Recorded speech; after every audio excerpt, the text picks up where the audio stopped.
Следующий.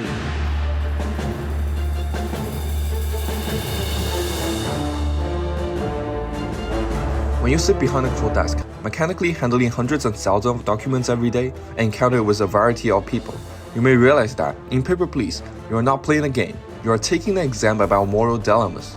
Players constantly question their own inner self between yes or no.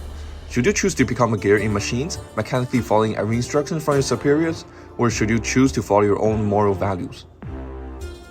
This video will focus on analyzing the core idea this game conveys to players through the MDA framework, binary oppositions, and ideological codes. Paper Please allow players to experience a powerlessness and moral dilemmas under a authoritarian regime by having them play as border inspectors in several corrupt totalitarian countries, simulating strict rule systems, highly oppressive mechanics, and a large number of implicate binary oppositions. The mechanics of Paper Please are extremely cold. The simulate boring work of an inspector includes checking passport, verifying name, nationalities, and entry permits. At the end of each day, the inspector receives a salary which must be associated to food, heating, and rent. This forces the player to calculate it carefully. If the player lets someone with incomplete document or someone impersonating another person pass, this violation results in fines, making the salary extremely small and sometimes not enough to feed their families. If the player frequently accepts bribes from applicants, they may be reported, and accumulated money could be confiscated by the government. Through these rules, the creator seems to want the player to become a machine that stamps only according to the rules. But what truly fascinating player is the variety of people who appear in front of their desk, each with their own stories, with their own struggles, and all happening within the workflow. The dynamic of games lie in how players can choose what kind of person they want to become. Within this rule framework, it seems easy to clear the game by strictly following all regulations. Under the pressure of supporting families, players can be completely mechanized themselves, repeating rules issued from above and become a gear that serves the state without emotions, comforting them concerns with "I'm just following orders." Or they can sacrifice their salaries to save applicants who suffer from tragic destinies. On one side is bright compassion of humanities, on the other side is steady pressure of survival. Players under such mechanism systems will constantly face truths which align with their inner self. This game constantly challenges the player moral conscience among the applicants each day.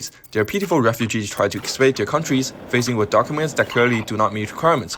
Will you choose to give them a chance?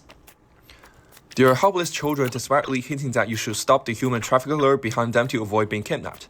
There are also women who describe her tragic life in detail but turns into a human bomb after you let her pass, harming many innocent people. In the end, what the game brings to players is not joy, but oppressive, more anxiety, and an inescapable sense of systematic powerlessness. The aesthetic of Paper Please is allowing players to personally feel how the system stripped away humanity through the gap between rules. The systems and visual language of Paper Please are filled with implicate ideological meanings. First, the totalitarianism's complete infiltrations. In the games, every action must provide illegal to the state. The system rewards obedience such as completing daily tasks to receive incomes and punishments when you're making your own judgments. Every time the player out of sympathies allows someone to pass, they face the risk of reducing salaries or imprisonment. The undying implication is the state is always right, and you are replaceable tools that do not need morality.